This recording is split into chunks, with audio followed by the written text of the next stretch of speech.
ajandaa tokko uumanii Hacaaluu Boo'icha gooticha artist Hacaaluu Hundeessaati Boo'icha ajandaa uumanii gadi baane. Kan akkamiin ilaaltame? Jalqaba irratti artist Hacaaluun goota biyyaati. Garuu immoo naggaadee maqaa isaatiin nagaddutan saaxiluu hin barbaachisa.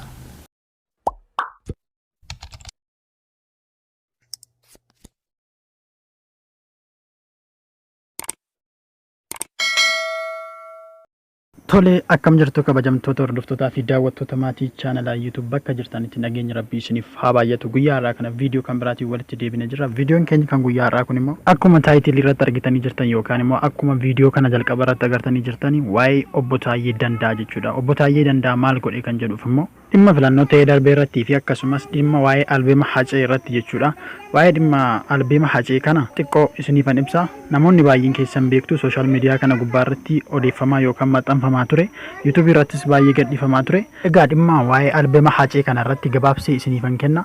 Waan ani isiniif kennu barbaades dubbii obbo Taayyeen dubbate irraa ka'eenidha. Egaa akkuma beekamu artistiin keenya jaallatamaa fi kabajamaa Hacaaluu Hundeessaa waggaa baranaa shira diinaatiin of duraa dhabnee jirra. Madaan isaa hamma har'aatti nu keessa jira. Kana malees godaannisni isaa fuula duratti lammiilee Oromoo hunda keessa akka hin banne hundi keenya ni hubanna.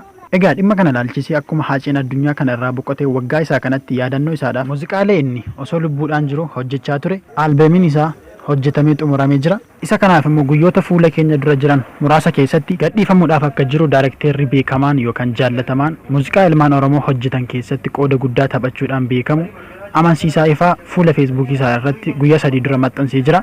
Isa kanaaf immoo ilmaan Oromoo marti yookaan hundi biyya keessaa fi biyya alaa abdiidhaa fi hawwii guddaadhaan eegaa akka jiru ni beekama. Kana malees yaadannoo isaa kanaaf giraafiksii fi baanerii poostara albeema kanaaf hojjetame magaalaa Finfinnee fi Oromiyaa keessatti iddoolee garaagaraatti maxxanfamaa jira. Kun immoo kan ta'ee fi Haceen jaalala guddaa onnee uummata keenya keessaa akka qabuu fi Oromoon hundiyyuu akka yaadataa jiraatu taasisa jechuudha. Egaa dhimma kana ilaalchisee obbo Taayyee Danda'a dhaadannoo yaraa tokko sooshaal miidiyaa kana gubbaa irratti dhaadateera. Waan inni jedhes viidiyoo kana keessatti argattu hamma xumuraatti viidiyoo kana obsaan daawwadhaan affeerraa kootii turtii gaarii booda walitti deebina.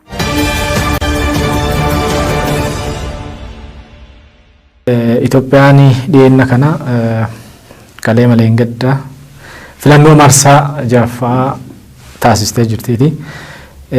Mee haalli uummanni itti filan keessattuu saatii dheeraa hiriiruudhaan haala qilleensaa roobaa waan garaagaraa keessatti dhaabbatanii saatii 15 fa olii dhaabbatanii filataniirani. Haalli isaa ittiin filatan sun akkamiin ilaaltame? Maaltu akkana uummata kana jabeessee akkasii taasisettee yaadda? Jalqaba irratti filannoon kun marsaa jahaffaadha moo marsaa tokkoffaadha ka jedhu wal nama mariisisuu danda'a. Kanaan dura filannoon tureera ka jedhu laaluun hin danda'amu. Filannoon bilisummaadhaan bakka boordiin filannoo bilisa ta'etti, bakka manni murtii bilisa ta'etti, bakka jaarmiyaaleen dimokiraasii bilisa ta'anitti taasifamee filannoon kun ka jalqabaati jechuu hin dandeenya. Guyyaa kana arguudhaaf uummanni Itoophiyaa yoo xiqqaate waggaa 50 waggaa 60 oliif ilmaan isaa wareegee jira, biyyaa itti baqatee jira, makaraa lakkoofsa hin qabne argee jira. Mootummaa ofiin ijaarrachuudhaaf jechuudha. So wanni inni halkan sa'aatii 11tti ka'ee haga deebi'ee halkan lammaffaa sa'aatii 4tti dhaabbatee filannoo kana eegeef gatiin guyyaa kana ittiin ga'e qaalii akka ta'e waan beekuuf tokko kana. Lammaffaa immoo filannoo inni gatii guddaadhaan jijjiirama inni gatii guddaadhaan fide kan harkatti busheessanii ati hin beektu nutu sii beekaa mootummaa kee mootummaa sii ta'uu nutu filee sii kaaya malee si miti hin filatu warri jedhee alarraa ergaa itti dhaame ture. Lakkii gooftaan Itoophiyaa anaa gooftaa biraan qabnu birmadummaa keenya irratti namu ajajuun danda'u filannoo naa dheeratu haa gabaabbatu haa godhamu hin godhamini namni biraa nutti himuu hin danda'u nutu beekata dhimma keenya ka jedhuun xiiqii kanaan bahee dubartiin bakka filannootti deesse jirti. Jaartiin uleedhaan dhadhaabbattee kukkufaa dhaqxee filtee galte jirti. Namni rooba keessa aduu keessa vulcheraan harkifamee deemee filee galee jira. Kun guyyaa referendamiiti. Uummanni Itoophiyaa har'aan duuba harka keenyaan sagalee keenyaan mootummaa filannu malee nama humnaan nutu isinii beeka jedhu hin barbaannu jedhee sagalee isaa dhageessifachuuf waan kana godhee akkanatti ulaalan gaariidha dheeti. Gaariidha mee filannoon kun ulaagaa idil addunyaatiin akkamiin madaalama? Warri gariin filannoo kana ulaagaan guutuu hin taajjabnu ka jedhu turee jira. Gamtaan Awurooppaa fa'a filannoo bara wayyaanee ka mircaa boordiin koomishiniin mirga namoomaa manni murtii hundi sombo wayyaaneetiin hafuura baafachaa itti ture san ka miidiyaan ukkaamamee itti ture san dhufee taajjabaa bahee filannoon suni nagaa qabeessaa ulaagaa guutee jira jedhee ibsa kennaa bahee barama bakka jaarmiyaaleen dimokiraasii of danda'anii bilisummaadhaan dhaabbatanitti bakka dirreen dimokiraasii bal'atetti bakka miidiyaadhaaf qilleensi banametti miidiyaa hawaasaa miidiyaa idilee akka fedhetti namni ergaa dabarfachuu danda'etti gabaan yaadaa bakka itti bal'atetti filannoo kana hin taajjabnu warra jedhe jira. Haa ta'u immoo warri dhufee taajjabe warri akka gamtaa Afrikaa East Africa Stand by Force warri kun dhufee ilaalee jira.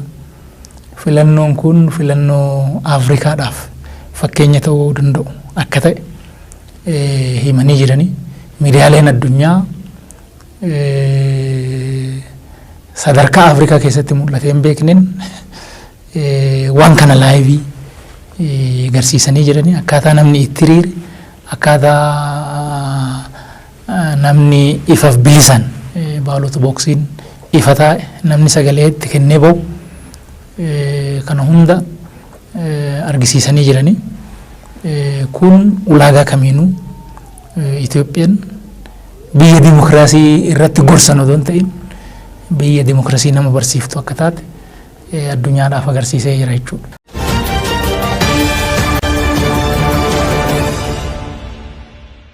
Gama biraatiin qaamonni duraan filannoon kun hin gaggeeffamuu warri lixaa itti amannee Ameerikaan itti amannee gargaarsa irraa kunneerraa Itoophiyaan hiyyeettiidha uummanni baheen filatu baataneen filatinaa jedhanii lallabaa turani. Amma immoo yeroo uummanni bahee filatu gaafa dubbiin akka ajaa'ibaa miidiyaaleen immoo laayivii haala duraan ta'een beenneen buufata filannoo irraa yoo laayivii tamsaasan taajjabdoonni biyyoota Afrikaa irraa biyyoota adda addaa irraa biyya keessa irraa yoo irratti hirmaatanii bifa duraan ta'een beenne yoo ta'ani dafanii immoo ajandaa tokko uumanii Hacaaluu Boo'icha gooticha artist Hacaaluu Hundeessaati Boo'icha ajandaa uumanii gadi baane. Kan akkamiin ilaaltame? Jalqaba irratti artist Hacaaluun goota biyyaati.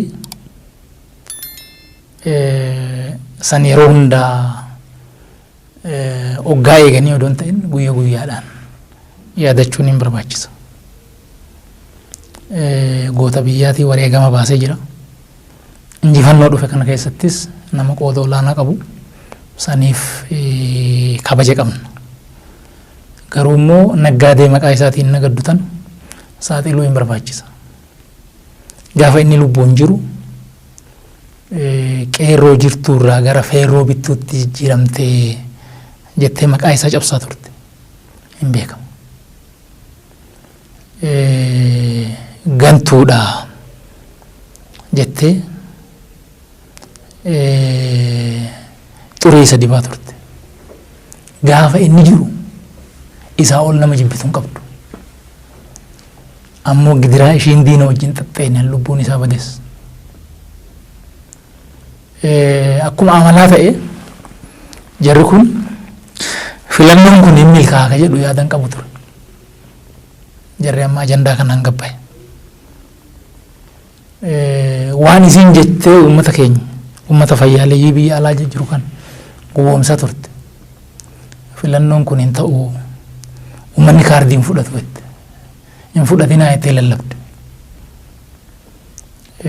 Uummanni san ce'ee fudhate didee fudhate. Gaafa sunuu ta'u immoo hin filatu jette. Akkamitti hin filatu jennaan tokkoffaa akka hin filannee irratti hojjannaa jette. Lammaffaa immoo buufata filannoo hin gubnaa jette xiqqaate harka wadhakka gubnee balleessinee filannichi faayidaa ala goonaa jette. Kun hunduu hin taane qindoomina caasaa nageenya qindoomina uummataa keessattuu immoo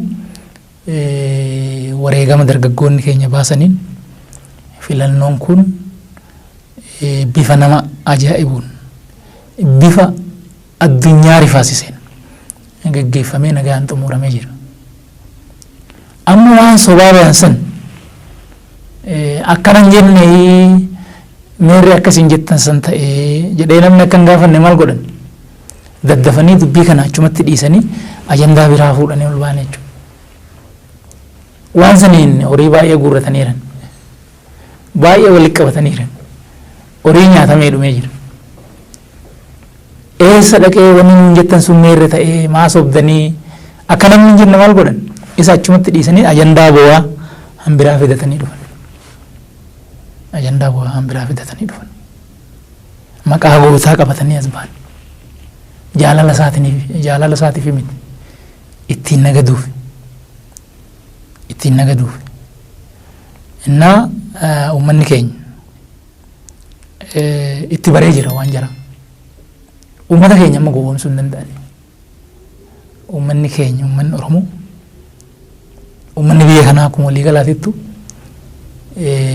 siyaasa naggaadee baree jira. Waan isaa ta'u beeka. Waan isaa ta'u beeka. Kanaaf kijiba akkasii jala namni deemu hin jiru. Of dura maaliin inni barbaachisu? Of dura wanni barbaachisu waan barbaadu irratti ejjennoo fudhatee jira. Nagaa isaa jabeeffatee itti fufu uummanni keenya misooma jalqabeen jabeeffata. Hundaa olitti tokkummaa isaa hin tikfata. Akka waliigalaatitti obbolummaadhaan jaalalaan biyya isaa eeggata.